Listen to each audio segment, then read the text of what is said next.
welcome you all in this online talk being organized to celebrate the National Science Day, to commemorate the discovery of Raman effect this very day 94 years ago in 1928, and for which Professor C.V. Raman was awarded Nobel Prize in 1930.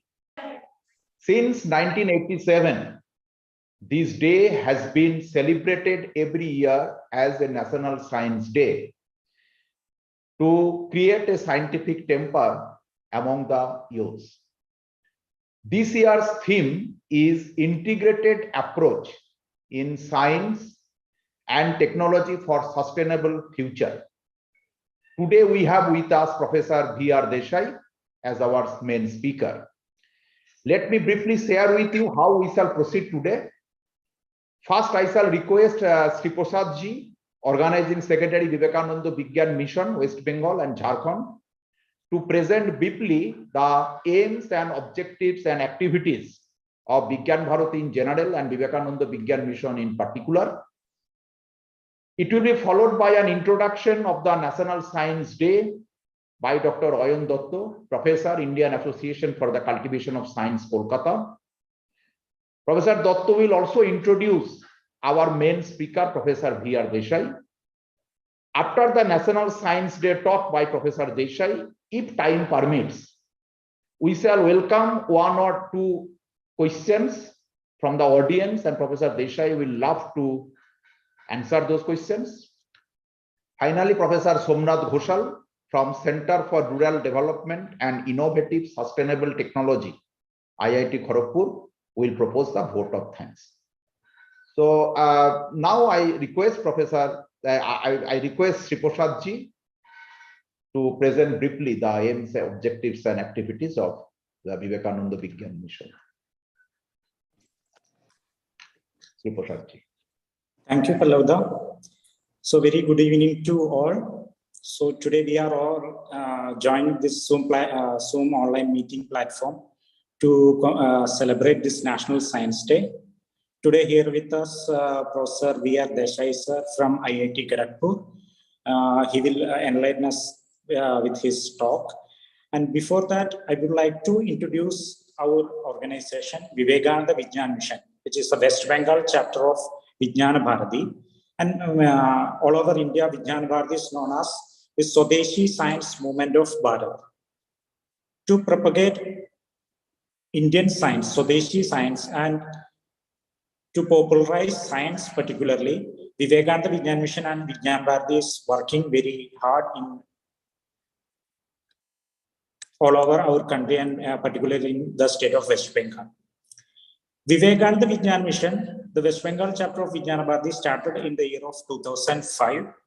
From that time, we have conducted several programs and we have started several projects for the popularization of science. In the beginning of Vivekananda Vigyan Mission, mainly in West Bengal, we have started with our National Science Talent Sir exam, Vidyarthi Vigyan Mandir. From 2005, we are conducting that exam in West Bengal. Every year, number of students are increasing to join that exam. And even in the pandemic situation also, more than 10,000 students are attending in that Science Talent Search exam in entire West Bengal. So that was our first activity, which is we have started in West Bengal. And after that, we have get into another area of science and technology, and mainly Indian science also. As a Indian science, we have started several programs for Ayurveda. In the beginning, we have started the Ayurveda programs in West Bengal based in Central Ayurvedic Research Institute in Salt Lake. After that, in 2016, we have conducted the Vish Ayurvedic Sammelan, a World Ayurvedic Congress. That was one of the flagship program of Vijnana Bharati. That program hosted by Vivekananda Vigyan Mission in Kolkata. That program held in Science City, Kolkata. And after that, before several other national events also Vivekananda Vigyan Mission hosted, like Energy Yatra that held in 2011. That was one of the big program we organized. There is several rallies, several awareness program for conservation of energy in entire West Bengal. And after that, in 2012, we have conducted PC Rai National Young Scientists Meet in Presidency University. In that way, we have organized several programs. In 2019, we have hosted India International Science Festival in Kolkata. So in that way, large, big number of n number of programs and a large number of participants are attending in Vijnana Bharati's programs. And same way for propagating science in regional language. In our mother tongue in West Bengal, our mother tongue Bangla language, we would like to propagate science. For that purpose, last 3 years, we are conducting one project. It is called Project Bangla. Through that program, we are reaching into the village areas and mainly the nook and corners of West Bengal. We have conducting 2-day science workshop in Bangla language. We will cover all science topics like physics, chemistry, maths, and biology. And in that program, we are inviting mainly the government school students. So the very students, those who are coming from poor background, they can they are getting a chance to mingle with the top scientists in West Bengal, and they will understand science very easily. So in this way, Vivekananda Vijnana Mission is conducting several programs and activities. So as a mandatory program, Vijnana Bharati have 6 mandatory programs which we have to observe in every year. So that in the starting in the year, we are conducting this program, National Science Day. That is our first program in the year calendar. So today we are organizing this program in an online mode. So this is all introduction about Vivekananda Vijnana Mission and Vijnana Bharati, what we are doing in West Bengal. And in West Bengal, we have a very good members as life members, and we have a very good team to organize all these programs. This Vivekananda Vijnana Mission West Bengal chapter is leading by Professor Pallav Banerjee. Sir is also in this meeting. Sir is from IIT Kharagpur, and our secretary, Professor Ayan Datta, he is the professor in Indian Association for the Cultivation of Science, Jadavpur, and we have a very good number of scientists in our executive committee, and all these eminent people are guiding this organization in West Bengal. So once again, I welcome all the members, those who are participating in this online meeting to celebrate National Science Day, and we are very eagerly waiting to listen from Professor V.R. Desai. Thank you. Thank you, sir. Thank you very much, Prasad ji. So before I formally invite Professor Desai to this august audience, let me give a small brief kind of prelogue to why we are celebrating the National Science Day today.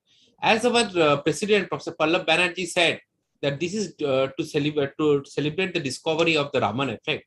And there is a timeline to it, and I would like to bring to your notice in a very briefly. The Raman effect was discovered on 16th February. It was announced publicly in Calcutta Town Hall on today, 28th February 1928. Now, interestingly, in the audience, there were interesting people, and this just gives you an idea about the intellectual capital that Bengal was there in those days. So, in the audience of C.V. Raman, where Raman demonstrated that is the reason why we call it the National Science Day. At 4 p.m., when Raman demonstrated it in the town hall, the audience had Satyendranath Bose, and while looking at the experiment, he said, "Raman, you have got a Nobel Prize." And then he sent the paper, and this paper was published on 31st March 1928. Some of you, of course, we don't have the time for it, but some of you can see that paper, which is available in Nature. It is the 31st March issue of 1928. If you look at the paper, interestingly, that paper does not have a single equation. That paper does not have a single diagram. And the reason was very simple, because Raman sent the paper by telegram. And you know, in telegram, you could not show an equation or a diagram. Now, in fact, Raman published the paper. Raman demonstrated it on 28th February, published it on 31st March 1928, and he was awarded the Nobel Prize in 1930. In the history of science, other than 1 or 2 events, this is the fastest Nobel Prize ever. That is one thing. And the other thing which I would like to say, and this is a small story which is going around in ISCS for the last 90 years. when the Nobel Prize was announced in, the Nobel Prize gets announced in the month of October middle, and it was announced, then the student, I mean, this is something which is written in his biography, his student came running to Raman and said, Raman, and then said that, sir, how will you go? I just went to I just inquired, I made a trunk call to the Mumbai port, and there are no tickets available because you have to go and collect it in the month of December. And then Raman pulled out his drawer and showed that he had tickets the previous year and he had the tickets for this year. So Raman was supremely confident that he will get a Nobel Prize, and he actually had bought the tickets for he and his wife beforehand. So this was the point. And the other point is Raman was only 42 years old when he got the Nobel Prize, and was the first Asian to get a Nobel Prize in science. Okay, this is just to give the perspective. Interestingly, when Raman went to collect the Nobel Prize, he had to turn back and see that on the seat which was given, the seat was a British Union Jack, and he started crying. And this is something which is documented, because unfortunately India did not have a flag at that time. So the great discovery of India was also taken under the name of the British Union Jack, because India was a subjugated country. And that was the point which Raman said, that India needs to get freedom, and India's freedom has to go at any cost. So we are very happy that we have Professor Desai with us today. He is a professor of civil engineering in IIT Kharagpur, and his research interests are in water resource management, hydrology, traditional and contemporary best practices in water management. And he has several awards and accolades. Just to mention, he's a member of the AICTE from 2016. He's a member of the executive board of the ISM Dhanbad, and he's also the nominee to the Bardhaman University Code. With this small introduction, I request humbly Professor Desai to give his views and speak to us. Thank you very much, sir.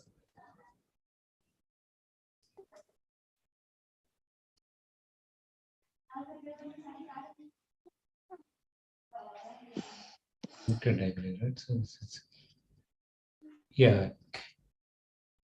Yeah, I hope. Am I audible to everyone? Yes, sir. Yes. Yeah, Dhanyavad, Yes, Professor yes, Datta, for your introduction, and also Kuttanji for introducing the Vijnana Bharati to the August audience. And so today, without spending any other time, let us go to the topic, which is sustainable water resource management through Vraksha Nakshatra. Okay, and so this sustainability, actually in English there are many such words which maintain, which indicate, that is sthiti, what they say in this one in Indian in philosophy. It is, there is Trimurti, that means three gods, and even that is very well explained in the English letter for this one, that is God. God is generator, operator, destroyer. So generator represents generator or creator, that is Brahma, and then O is operator, which is represents Vishnu, or which maintains, sustain, contain, retain. Okay, so all these words mean more or less the same. So water resource management, sustainable water resource management. See, you all may be knowing, like say, I will give one simple example. Like say about say 25 to 30 years back. So I'm sure when most of us were traveling by train, so on the railway platform, we used to get sweet water almost all 12 months a year. But these days, we don't get the same thing. Of course, if you get in few stations, we may get it. So most of the time, we may be required to, that is, buy water through this one and all. So therefore, because there is some unsustainability, because we are extracting more water than what is getting recharged into the ground. So therefore, the water table is going lower and lower, and when we go lower and lower, so obviously the recharge does not take place on an annual basis. So there is more hardness, and so there is a loss of taste and one. potability. So like that. So therefore, so that is a situation which is not a sustainable management. And we all know that water is the second most essential requirement for any living organism, whether it is plants or animals, including human beings, next only to air. So the sustainable management is very important. And so for that, how we can utilize a traditional concept of Vriksha Nakshatra. Vriksha is vegetation, Nakshatra is constellation in English. So Vriksha Nakshatra, you can say vegetation, constellation, which has been propagated in the Narada Puran, one of the 18 Puranas that is which were composed by Rishi Vedavyas, who is in Bangla. Vedavyas ji is known more as Vyasdev. So anyway, it is essentially the same thing. So this one will see that how we can utilize that concept to attain our goal of sustainable water resources management. Next slide, please. And now let us come to the background. And as I mentioned, water is life because it is the second most essential requirement. And so therefore, the water resources need to be managed sustainably in an integrated manner. And so this integrated watershed management, watershed is essentially, it's an American word. So it is an American word for catchment. So catchment is, if it is a small, then we call it this one catchment. And if it is a big, we call it a basin. Okay, so like say Ganga Basin, Brahmaputra Basin, Amazon Basin, Mississippi Basin and all. So these are all of them. And so here in a watershed, so watershed actually, the word has come from shed means, so we know that the shed will have a sloping roof, and then so one side it will be sloping one way, the other side will be sloping the other way. So therefore that highest point is known as the ridge point, and the line joining all the ridge points are known as ridge line or watershed line. So in the American English, an area enclosed within a ridge line or a watershed line is called a watershed, which is essentially either is a catchment if it is small or a basin if it is large. So the watershed needs to be managed in an integrated manner. And so that in a, not only water, we will conserve all other natural resources in general and the major natural resources in particular. So what are these major natural resources? So it is the soil conservation, water, soil, water, vegetation. And interestingly, in Yajurveda, there is Shanti Mantra. I'm sure all of you, if not all, most of you have heard this one. So in this Yajurveda Shanti Mantra, the word Shanti, Shanti means peace or equilibrium. So it is mentioned, I think, 12 times in that is one Om Dev Shanti, Antariksha Shanti, Prithivi Shanti, Rapa Shanti, Oshadhay Shanti. And even in this integrated watershed management also, so these three major natural resources like soil, water, vegetation are expressed in the same order in which it appears in this Yajurveda Shanti Mantra. So this is Prithivi Shanti representing soil conservation. So Apa Shanti representing water conservation, and Oshadaya Shanti representing vegetation conservation. So the word Aushadha, which means medicine. So earlier all the medicines were plant derived.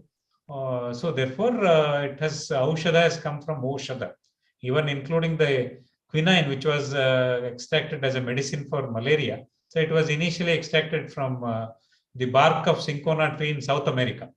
So therefore, Oshadha is vegetation. So these three natural resources need to be conserved. So this conservation here means it is a qualitative conservation as well as quantitative conservation. So this quantitative conservation means there should be the erosion and sedimentation needs to be manageable. And qualitative conservation means so soil should not be too acidic or too basic or too alkaline, or it should not have too much of salinity, or it should so these kinds of so it should not have too much other parameters like that. So these are some, the that represents the quantitative and qualitative conservation of soil. Similarly, water conservation. So water conservation means quantitative conservation represents, so there should be, of course, you cannot totally avoid this floods and droughts. Flood is a positive extreme of this presence of water, wherein water spills over the banks, the stream channels, and then so it will it may cause inundation or flooding, or many of these services may be spun. Many times we see these days they are happening. So that is quantitative conservation. Qualitative conservation means the water should be, the hardness should be manageable, and then the turbidity should be acceptable, so that water should meet all the drinking water quality standards. So the drinking water quality standards are prescribed by the World Health Organization globally, as well as the Bureau of Indian Standards, so the BIS within our country. So that represents Apa Shanti. And the vegetation conservation. So this is basically, there should be sufficient quantity of vegetation as well as quality of vegetation, so that we need not waste to our energy. Like these days we are that is, we are compelled to, that is, use air conditioning. Okay, so this is and in fact it has been mentioned, so the that vegetation plays an important role in that is balancing the global temperature, as well as it will also result in soil conservation as well as water conservation, because the roots of vegetation will reinforce the soil and thereby prevent the soil from getting eroded. So the soil will behave like a lump, okay, by virtue of reinforcement through the roots of vegetation, and then so thereby soil is conserved. And then this vegetation, what happens is, so this because of the so what happens is, when you conserve vegetation, so I'll give a simple example. If you see the if you observe the trunk of any tree, right from small to large trees, so there will be a gap between the trunk of the tree and then the neighboring soil or ground. So this gap may vary from a fraction of a millimeter in case of for a small that is shrub or a one, and in case of large trees, it may go it may be as large as say about 8 to 10 millimeters. So here what happens is, trees will have that leaf cover, and then so this leaf cover will absorb the impact of the raindrop, and then so thereby what happens is, so this water will turn it into stem flow, and then it will flow through the this one. So there will be more groundwater recharge, and then it will thereby what happens is, the water table depth is maintained. So therefore that is vegetation conservation. So it will help in the soil conservation as well as water conservation. So all these three, soil, water, vegetation, so they are mutually dependent. So therefore the role of vegetation or forests in ensuring this integrated watershed management, and as well as maintaining ecological balance. Ecological balance means maintaining the temperature of the earth, as well as the maintaining the depth of the water table. So that is well established. It need not be this one. So, but unfortunately, what is happening is, so there is a continuous decrease in the vegetation cover. And so this vegetation cover, it is mentioned that, so like even see, if we see this one, what you say, this area to jungle ban gaya. So this kind of one you see. See, the thing is, we human beings, we get scared of animals. So therefore we think that since the animals, most of the animals have their habitat within this vegetation cover or forest. So therefore we simply, that is, have a tendency, which is a very undesirable one, that we try to cover the one, and so we try to, that is, clean this by cutting the vegetation right from the grass to even large trees. Okay, so this so it is mentioned somewhere that nearly 50% of the vegetation cover is lost on the earth, as well as nearly 65 to 70%, or say 2/3 of the animal habitat is lost, because of the simple reason we get more scared of animals than plants. And we think that because of plants only, they, of course, that's also true. But see, son, what is happening is, so this causes deforestation and all kinds of problems. So even we need air conditioning to maintain our temperature. We need this one, the water table goes this one excessively deeper. This one. So all these things happen. And also what happens is, so this if once there is no tree cover, there will be steady increase in the greenhouse gases, which is carbon dioxide, and then this is water vapor and so on. So these greenhouse gases, so they will cause many times they have caused the ozone hole, like that you all might have read. We remove prayer. Okay. Yeah, that's fun. So therefore, so we need to that is take care of all these problems. And the problem is so grave that currently among nearly 200 nations, Bhutan is the only carbon negative country in the world. So carbon negative means the Bhutan has a that is forest cover or vegetation cover, which is capable of absorbing more than the amount of carbon dioxide which is produced in Bhutan. So it is a Himalayan kingdom, just neighboring West Bengal, Assam, as well as Sikkim. Okay, so that is the only carbon negative country in the world. So you can imagine the that is the problem, that is the gravity of the situation.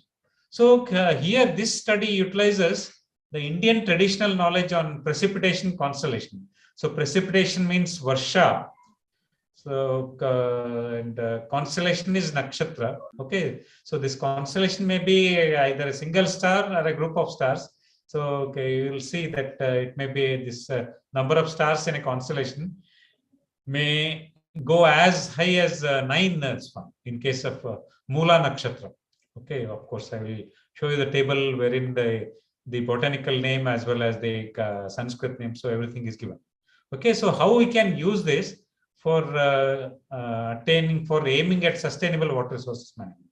So our final objective is that obviously sustainable management of water as well as other natural resources, other major natural resources at least, so as to create additional carbon negative or carbon neutral regions or nations. Even carbon neutral regions, like say in Bhutan now they are because since they are carbon negative presently, so that means so there are very few industries, and then there is very few. This one, like say on 5th of June, which is the World Environment Day, so they totally stop almost stop the entire vehicular movement. So, okay, so therefore they are also trying to move from carbon negative to carbon neutral status. Okay, so like this, so that should be our objective, so that we can create additional either carbon neutral, if not carbon negative, carbon neutral regions. Next, please. And now let us come to the Indian traditional knowledge on resource conservation and management. We know that the number 108 is very important. So in Sanskrit, it is called Ashta Uttara Shata, 8 beyond 100. Ashtottara Shata, like every Bhagavan or Bhagavati, god or goddess, so they have their Ashtottara Shata Namavali and so on. So let us try to see, analyze this as one. Why this 108, the number is so very important. So this 108, so we can write it as 1 to the power 1 into 2 to the power 2, which is 4, and 3 to the power 3 is 27. So 1 into 4 into 27, so we get 108. So here 1 represents the entire cycle, which is annular cycle, because all our all the processes are annular. That means, like say, in case of our country, the monsoon starts on the southern tip of Kerala on normally on the 1st of June. So like that. So all this one, there is every year there is a winter, there is a summer, and so on. Okay. And this 4 represents the 4 quarters or 4 charanas or padas in each of the 27 nakshatras. So nakshatra is a constellation, which I said is either a single star or up to 9 stars. Okay, and so here, so this represents precipitation constellation, and so the first constellation, that is Ashwini Nakshatra, that is the first charana. It starts on the Indian solar new year, that is Hindu Sauraman Navavarsha, which starts around April 14. Mostly it starts on 14th of April, and sometimes it may start either on 15th or on 13th of April every year. So on that as well. So like that, and we know that, so there are 12 solar months. So these names start with the zodiac or Rashi. So in English, it is Aries, Taurus, Gemini, Cancer, Leo, Virgo, this one. And whereas in Bharatiya Bhasha, it is Mesha, Vrishabha, Mithuna, Karka, Simha, Kanya, Tula, Vrishchika, Dhanu, Makara, Kumbha, Meena. Okay, so therefore, if we divide this 108 by 12, so we get 9. So that means in every solar month, there are 9 precipitation constellations. So, or in short, it is abbreviated as PC. Okay, so 12 into 9 is 100. Now let us find out what is the average duration of any precipitation constellation or any Varsha Nakshatra. So for that, let us divide the duration of a year, which is 365.25 days, by 108. So we get approximately up to 2 decimal places, it is 3.38 days per Varsha Nakshatra. So which is slightly less than 3.5. So that means you can say on an average, every week, there are 2 Varsha Nakshatras. So this precipitation constellation or Varsha Nakshatra is identical to a rainy day. And this rainy day, it is actually, of course, there is not unfortunately, till now, there is no universal definition of a rainy day. But in India, we use the India Meteorological Department, IMD definition, which is basically if in a 24-hour day period, so if there is a rainfall of, not necessarily rainfall, any form of precipitation, it can be snowfall, it can be drizzle, or it can be this one hailstorm, or it can be even in the winter, it can be even mist or fog. Okay, so mist is one. So that is one. So 1/10 of an inch. That means, so that is that is an inch is 25.4 millimeter. 1/10 is 2.54 millimeter. So that is rounded off to 2.5 millimeter. So if there is a rainfall of at least 2.5 millimeter in a day, so we call it a rainy day, which is almost identical to a precipitation constellation. Okay, so and this should happen at this interval. That means roughly twice a week and 9 times a month. If it happens, then it will automatically meet all the requirements, all the water requirements, like agriculture, drinking, cooking, etc. Like you know that in forest, nobody plants the forest trees, unless, of course, these days there are so many forest fires to douse these forest fires. So many times this water is sprinkled from the top through helicopters or other equipment. So generally, that is rainfall, some form of precipitation, so occurs at this interval, that is almost at least twice a day and 9 times a month. So then at almost this interval, and this should happen even at the hottest period, which is third week of May. That is Kritika Nakshatra. That is the hottest part of the year in the northern hemisphere, and of course in the southern hemisphere it is 6 months from that. And it should happen even in the driest place. In our country, it is, we know that the Rajasthan is the driest state, and within that the western Rajasthan, and within that the Jaisalmer district, and within that the Ramgarh Tehsil or Ramgarh block. Okay, so that is even there also it should happen at this interval. So to ensure this, imagine the amount of that is this one, that is vegetation or trees, all sizes and all shapes of trees that we all need to collectively plant as well as preserve everywhere. And this was happening till the middle of 20th century, maybe around 1950. It was happening normally, and it was aided by religious beliefs across all the faiths. Okay, and there was less damage, human damage to the nature. So it was happening. And interestingly, so this Narad Puran, which I mentioned, so it mentions about 27 plants linked to each of these 27 constellations or nakshatras. Okay, and in fact, today I got this one. So that is that text also. So we'll come to that actually. Next slide, please. So here in this is actually, I have taken it from Basics of Panchanga, written by a chartered engineer, S. Narasimha Rao from Chennai. Okay, almost about some 20-25 years back. So here, this is vegetation, which is Vraksha in Bharati Indian language, constellation, which is Nakshatra in Indian language, zodiac is Rashi in Indian language, and birth chart is Janmapatra. So here, so you can see these on the outer this one, you see the that is the botanical names of these 27 trees. Like say for Ashwini, which is the first nakshatra, the Strikos Nux Swam is one, and then the common English names are also given in the next annular circle. The common Hindi names are given here. The nakshatra names and the nakshatra name in Tamil are also given because so the author is from Chennai. And then, so here this Mesha, as I mentioned, each solar month consists of 9 Varsha nakshatra or precipitation constellation. Like so this Mesha or Aries, it includes all the 4 quarters of Ashwini or Charanas of Ashwini, all the 4 quarters of Bharani and first quarter of Kritika. So that constitutes Mesha Rashi or Aries, which is the first house in our one, that is Janmapatri or birth chart. So like that, Aries, Taurus, so Gemini or Mithuna, like that. So these are the Janmapatri, 1, 2, 3, 4, 5, 6, 7, 8, 9, 10, 11, 12. So this is 1 means Aries, 2 means Taurus, like that. Next slide, please. Now here, I represent, this is the what is actual one. The plant, constellation, zodiac, sun, earth, pictorial. So we know that sun is at the center of a solar system.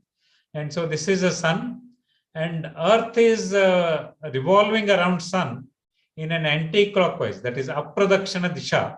And here we have March 21st. So we are on the last day of February today.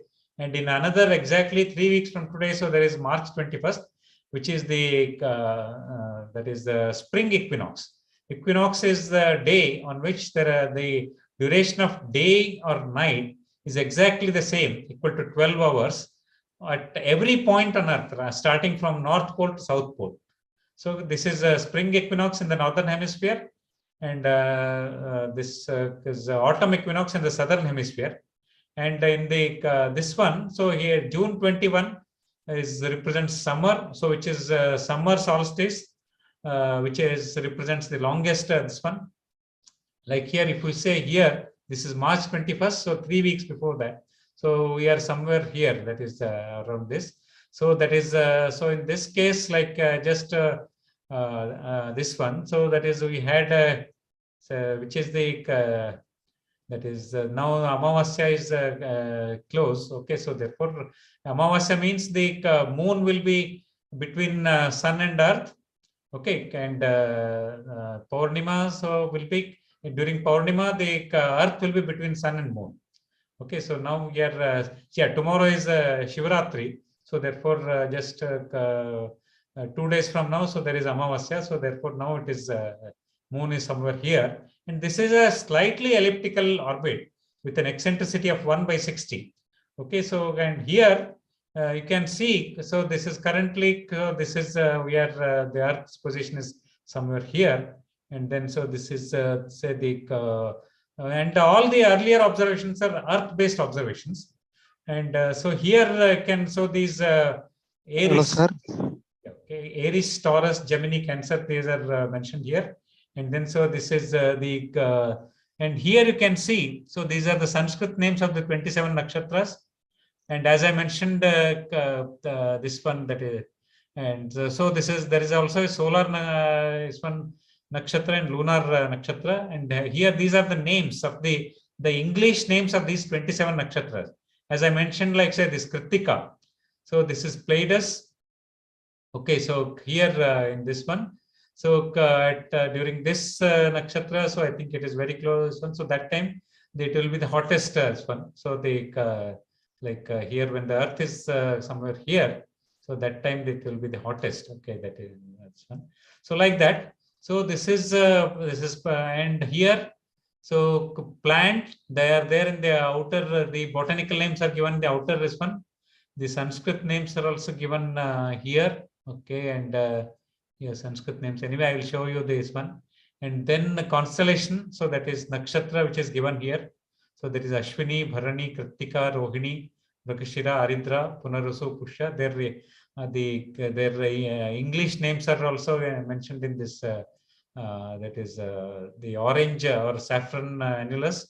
Okay, then zodiac. So that is Rashi. That is Aries or Mesha, Taurus or Vrishabha, Mithuna or Gemini, Cancer or Karka, Leo or Simha, Virgo or Kanya, Libra or Tula, Scorpio or Vrishchika, Sagittarius or Dhanu, Capricorn is Makara, then Aquarius is Kumbha, and then Pisces is Meena.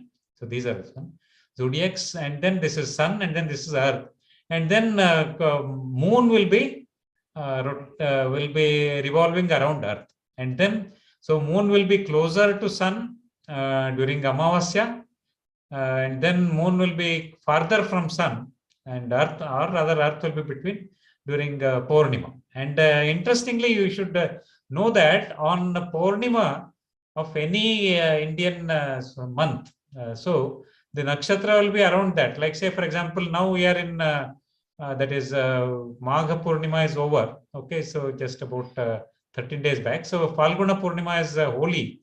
So that is Falguna. So the nakshatra will be either Purva Falguni or Uttara Falguni, around this, like that. So this is this one. So this is the plant constellation zodiac sun earth pictorial. And here this represents Makar Sankranti, which is mid one, January, and then this represents Mesha Sankranti or Hindu Sauraman Navarsha or Poila Boishak or in Bangla, and maybe Baishakhi in Punjabi, then Rengali Bihu in Assam, and then Puthandu in Tamil Nadu, then Vishu in Kerala, and so on. So with various names. And then so this is Karka Sankranti. So here Makar Sankranti, the Uttarayan starts in the northern hemisphere, and Karka Sankranti, Dakshinayan starts. And this is Tula Sankranti. So like that. Next slide. And here in this, the same one, as I mentioned, the 27 these plants associated with each of these nakshatras. Like so, V1 is the vegetation or the plant associated with Ashwini nakshatra, V2 is Bharani nakshatra, V3 is Kritika, V4 is Rohini, which is Jamun. And then V5 is this one, that is V6, okay, V7, okay, V8 is Ashwatha, V9 is this one. So like that. So V10 is Magha nakshatra, which is Botagach or Vatavraksha, like that. So and then so here this is Bilva Patra, that is so like that. So all this, and then this is Kathal, and then Ashoka, Kadamba, Am, Neem are also there, and 25, 26, and then this 27. So this is Mahua. So that is so this is a plant vegetation constable. Here I have made sure that so this V1, V3, so these also represents these those like in these 27 names. See how logical and scientific it is. Like say Ashwini, that is Ashwina Masa Purnima, the nakshatra will be Ashwini nakshatra. Kartika Masa Purnima nakshatra will be Kritika nakshatra, plus or minus 1 day, like that. So this is 1, 3, 5, then 8, then 10, 11. So this is Ashwina, Kartika, Mrigashira, then Pusha, then Magha, then this is that is Falguna, Uttara Falguna, this one, that is this is so like that, all this one. So this is a pictorial representation of the leaf, then the fruits, as well as the other sometimes their there's a stem. Okay, so they're all represented here. Okay. Next slide, please. So this table here, this is P1 or plant number 1 or Vriksha P1 or V1. So these are the Sanskrit names of nakshatras, and these are the constellation names in English, as I mentioned. So some of the nakshatra like Kritika, Rohini, and then this Magha, then this Uttara Falguni, then Chaitra, then Swati. So this Shatabhisha or Shatatara, so or even this Paisam. So they have only single star, whereas Mula has the highest number of, that means 9, that is epsilon, zeta, theta, that is eta, theta, iota, kappa, lambda, mu, and nu, scorpionis. So that is one. So like that is one. And then the plant name in Sanskrit. So that is Rasavriksha, Vrishavriksha, Udumbura, and Jambu. And then so there this one also. And interestingly, so there are 4 plants which belong to the ficus as one. So this is Udumbura, so that is Panchavati, we say no, so that is Udumbura. Then Ficus religiosa, that is Ashwatha. Ficus bengalensis, that is Vatavriksha, and then Ficus rumphi, that is another one there. Okay, so these yeah, Rudraksha, no, that is some other one. Okay, Aksha. So these are okay. So these are these one. Next slide, please. Here I would like to present you an interesting thing. So this is the Earth, and in fact, so the previous that plant ensemble was that diagram, as well as the previous that nakshatra is one. So that is it was done by my colleague Professor Anirban Dhar, and then so this is done by my research scholar Sanjay Kumar Ray. So here, so let us say this is a Vyakti or person. So I have indicated as V1 or P1. And a person will be either traveling, walking on Earth, or an elevated or a depressed floor around Earth. Okay, so and his or her height will be less than 8.5 feet, or say 2.6 meters. So this is this. So V1 or P1. Next is Vriksha. So wherever there is a tree line, so you know that in Himalayas up to say 4,000 or 500 meters also this Vriksha is there. And the height of the tallest tree is around 120 meters. So from where it's wherever it is. Okay, this is Vriksha or V2 or P2. Then third is Varsha or precipitation. So this represents clouds. So which is at a height of say around anywhere between 11 to 15 kilometers when we are traveling in plane. So if the plane passes through clouds, so then we are instructed to tie our seat belts, ensure that seat belt is tied. This is V3. Then fourth is nakshatra.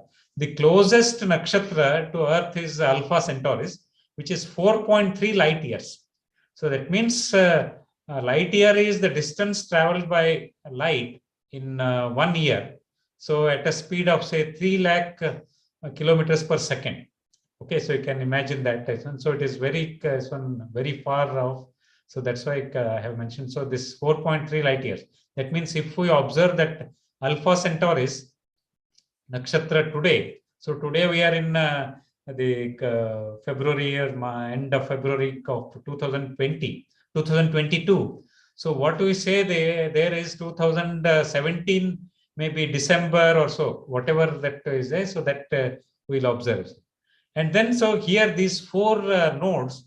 So they will form 4 triangles, T1, T2, T3, T4, with these nodes or vertices, V1, V2, N1. So here this V1, V2, and then N1.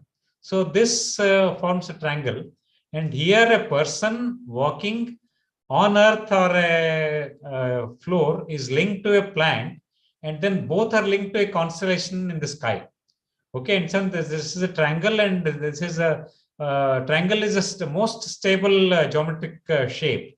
And then so here, so this one, so like say a person is linked to this one. Like say to give my own example, so my Janma nakshatra is Magha actually. So as per so that is a lunar nakshatra, and then Magha it is Vatavriksha or banyan tree. Botgach. So whenever I see this one, Botgach, I feel so happy. So, and then these plants are, the trees are considered as the biggest stress busters. So that way, every person is linked to a tree, and both of them are linked to a constellation or nakshatra. Okay, so like that, so it promotes voluntary afforestation, which is very much need of the hour.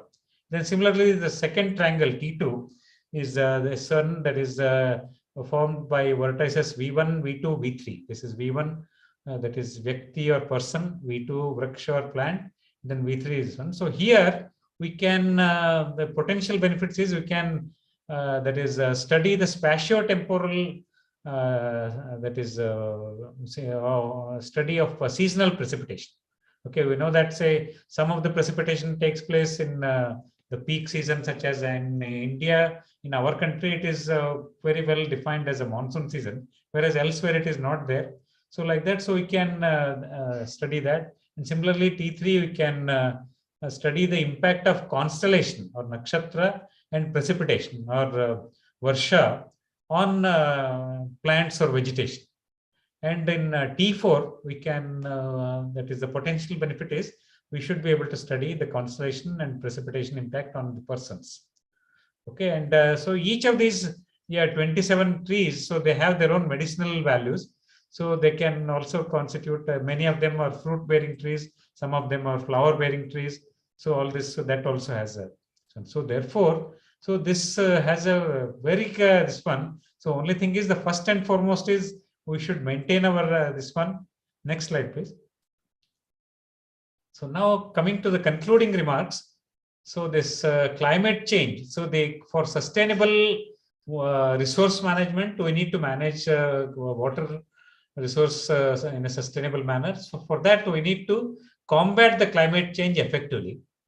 Okay, for the long term or even you can say all term benefit of humankind, other animals as well as plants. Okay, the Indian traditional knowledge related to Vriksha Nakshatra, which is mentioned in Narad Puran. Okay, Vriksha Nakshatra is vegetation constellation. So this has a great potential to link a person and with a plant as well as a constellation with the Vriksha and Nakshatra. So therefore it can promote voluntary afforestation. Thereby, this one, we can combat climate change. I will give an example of in our own country. So, so Sikkim, so this started, and of course now there are more areas where this one with the government, the forest department is doing their job. Where is one? So like that. So voluntary or even through this government or programs and so on. So we can promote voluntary afforestation, thereby combat climate change. The third is other traditional knowledge. Please don't be under the impression that all this knowledge is only related to this one. Of course, there are other this one also. Like say in moss, there is a neem tree, and neem is also one of the 27 plants here. That is Uttara Bhadrapada, and then it is the best antiseptic. Okay, and the Xmas trees. So Christmas trees are there found in Christian homes as well as churches. Okay, and then so even in the height of winter, as I mentioned, so December 22nd is the that is autumn, that is winter solstice in the northern hemisphere. So during that, just Christmas is just 3 days after that. So even during that time also, casuarina tree is grown. Okay, so that is, it is not just cutting this one. So therefore, that also promoting so that is the vegetation. And this banyan tree and people tree, that is Vata Vriksha and Ashwatha Vriksha. Okay, so these are very much found in most of the Hindu as well as Buddhist temples. So all such practices which are there in various faiths can also complement in combating the climate change, which is the need of the times, need of the days. So there are other modern practices, like say, I am just mentioning this one in Norway, which is the closest country to the northern North Pole. Okay, so small children are taught how to care for vegetation even under cold climate. And similarly, in Germany, which has in highest ecological one, that is conservation, ecological consciousness. So they have they swiftly and systematically they are shifting to totally to renewable energy by discarding this either thermal energy, that means the coal energy or nuclear energy and so on. And this one, Switzerland. Switzerland is a country which has not fought a war for almost 200 years. And the Swiss army is considered one of the strongest armies, even though they have not fought a war. So there is a say in my mother tongue, that is Kannada, one who knows how to talk will never quarrel with anybody. So like that, so the Swiss army represents that. So there is a rigorous bicycle training to build a strong army of soldiers in Switzerland. And then Israel. So Israel has so much of deserts, and then they have developed this drip irrigation and then other practices. That is, so thereby, so they are exporting fruit trees, and then they're possibly, and this Israel, so they also, yesterday only I was seeing one. So they nearly, that is recycle 86% of their wastewater and then reuse it. Every drop is one. Maximum benefit is derived out of every drop. Okay, and then so and it is also said that drip irrigation came from this the Abhishek that is there on the Shiva temples in this one. So, but anyway, that is there. But anyway, Israel, they have shown how to make agriculture sustainable. And then I will also give the example of Singapore. So like here in our country, go to any city. So the two biggest problems are the traffic, three rather. Traffic problem, the pollution problem, as well as the pollution means the air pollution, as well as the noise pollution problem. Whereas in Singapore, which is a city country just around the equator, so they have practically freeze that means the total number of vehicles in this one. So if somebody wants to buy a new vehicle in Singapore, so he or she has to give a foolproof plan as to what he or she is going to do with his or her existing vehicle. So how they are going to dispose of. Only then based on the need, and then so that will be he or she will be given permission to buy a new vehicle, and then so like that. So basically they have freeze this one. So therefore, so they are able to overcome this these three major problems of that is traffic congestion or traffic jam, then air pollution as well as noise pollution. So all such there are many such good examples.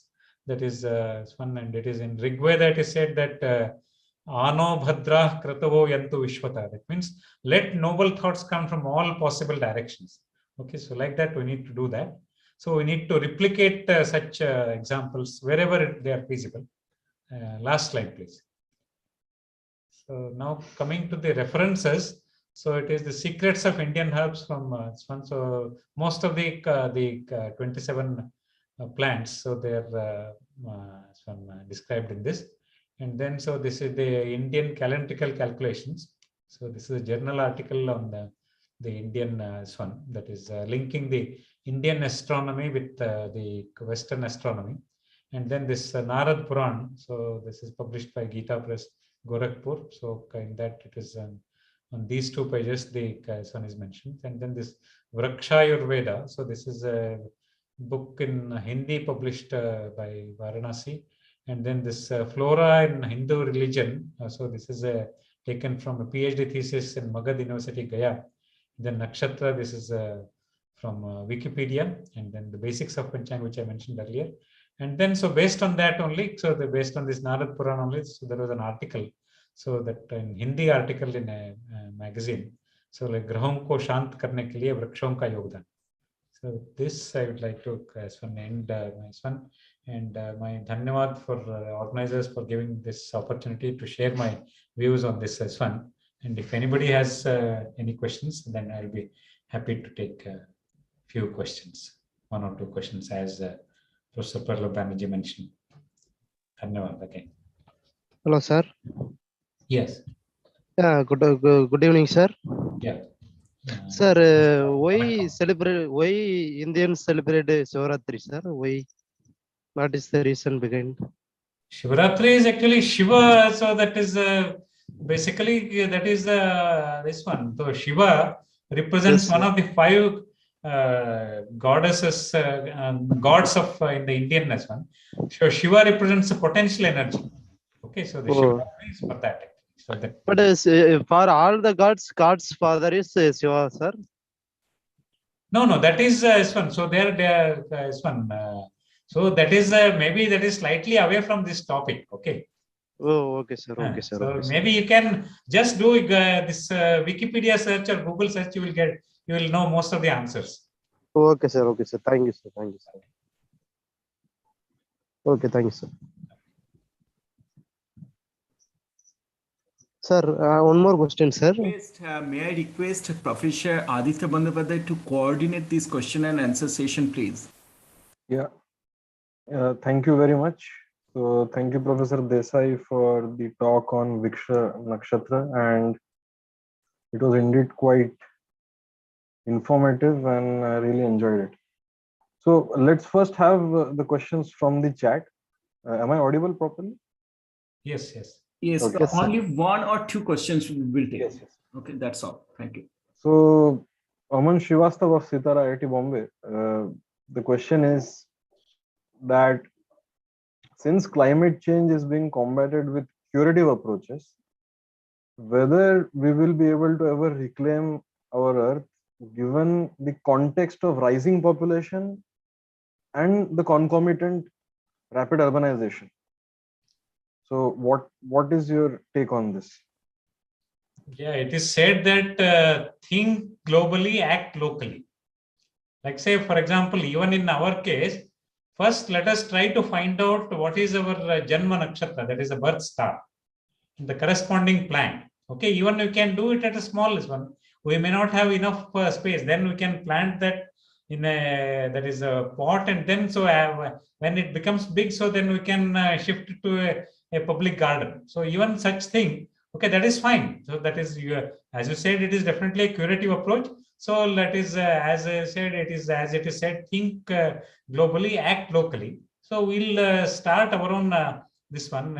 So in our house, wherever we stay, so that is, so we try to plant them and then nurture them. So on one hand, it will reduce our tension.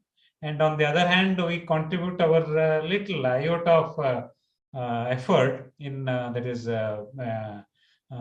restoring this deforestation and then combating climate. That is my answer.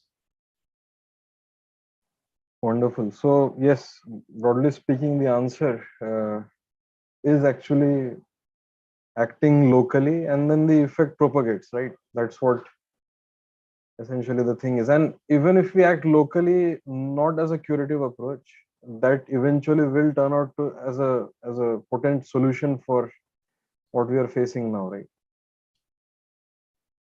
Yeah, here I would like to add one late our engineer, executive engineer VP Rai, Bharat Bhushan Rai. So he could ensure that all these plants are planted in our biodiversity park in the IIT Kharagpur campus, just behind the Durga Puja Mandap or this one.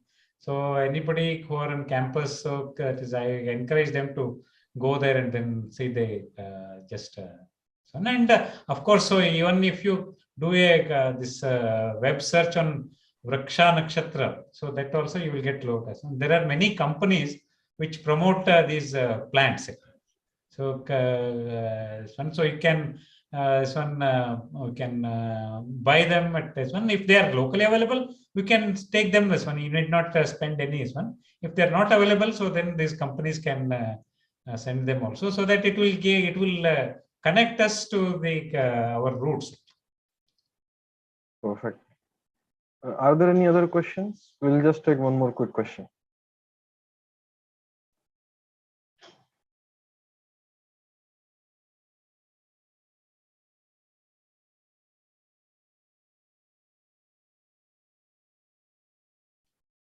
Any other question, please?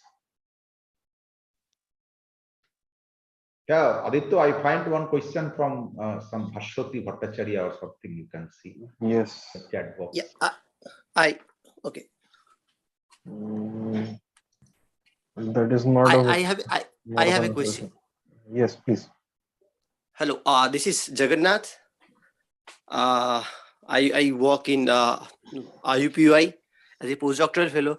My question is that, like, can we add all this information in the school curriculum, so that, like, from the childhood, we make students aware of about the environment, how to protect them, what is our responsibilities beyond the regular studies.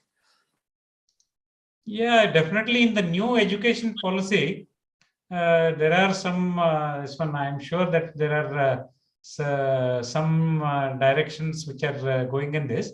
So only thing is it should not be unnecessarily, we should not be the critical of our past heritage also. So whatever is good, it is going to, that is be beneficial for us as well as to the environment. So we should propagate them.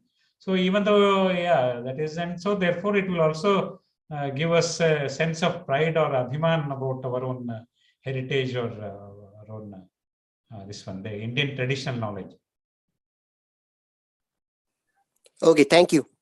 Professor Desai, last question from Dr. Bhashwati Bhattacharya. So, her question is essentially that people who are self-conscious about these things, they already try to do their best in order to have such kinds of sustainable practices. But what steps can be taken by someone, if not us, but by someone who to address these kind of issues and suggest these kind of solutions to people who are ignorant of these kind of solutions and who sort of try to exploit nature for various kinds of industry and all this? Yeah, that is, so here I think we should rather so just say the thing is the amount of, that means the common practice of undesirable practice of that is unnecessarily that is cutting either the branches or trees. Okay, so where we can avoid as far as possible. Only it is this one. I will give you one simple example, like say Sikkim Manipal Institute of Technology, which is in the state of Sikkim, just after crossing from West Bengal to Sikkim. So there actually all the roads are hilly roads, and then a few years back, maybe about I think 8 to 10 years back, so the civil engineering head of the department there was mentioning. So there was one branch of a tree which was obstructing the road traffic. And then, so they, therefore, had it been elsewhere, so people simply cut that one branch of tree. And so, whereas Sikkim is the only state which voluntarily, that is merged with India in, I think, 1973 or 74. Okay, and then so therefore they still have that ecological, environmental consciousness.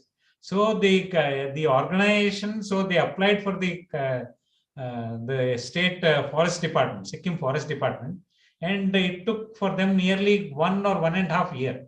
And then till that time, even not just individual, the entire that organization, that is Sikkim Manipal Institute of Technology, so they waited and they got permission only to, that is, chop off only that particular branch of tree, that particular tree, so that it will smoothen the traffic. So like that. So basically, we have to practice and then preach. So that is my, and of course, so thing is that is planting any tree is definitely fine. So this is goes even further. So we are that is our affinity or likely like for a particular tree corresponding to our birth star or Janma Nakshatra. So that is established. So therefore, so there is a proper connect. So that is what I would like to. All right. So I guess that's it from our side from the question and answer session. I request the organizer to now continue with the vote of thanks.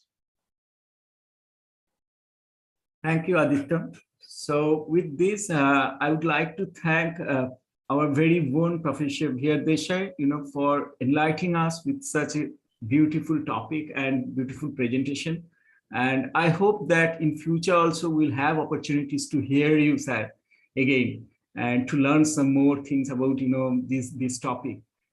I would like to thank Sri Prasad ji, our organizing secretary of Vivekananda Vigyan Mission, the West Bengal chapter of Vigyan Bharati. I would like to thank Professor Anand Datta from Cultivation of Science, Kolkata. I would like to thank Professor Pallab Banerjee for being with us here. And lastly, but not least, definitely, I would like to thank all the dignitaries, all the participants who have attended today's talk. And with this all, I would like to thank you again, and we will stop here. Thank you. Okay, Dhanyavad. Thank you, sir. Thank you very much. And maybe any of you can send their email ID to Professor Somnath Ghoshal, and then so that the PPT can be shared with all. I think if the interested persons can share their email ID with Professor Somnath Ghoshal, and then so. Sure, sir. Somnathji, can I share your email ID here in the chat box?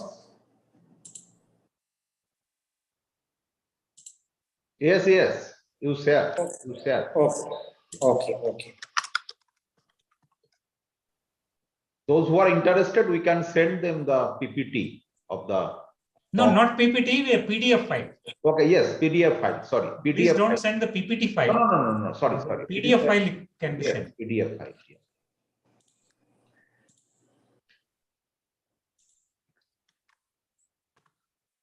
So I have shared Somnath Goshalji's email ID in the chat box. If anyone interested to get that PDF, you can directly send a mail to Somnathji.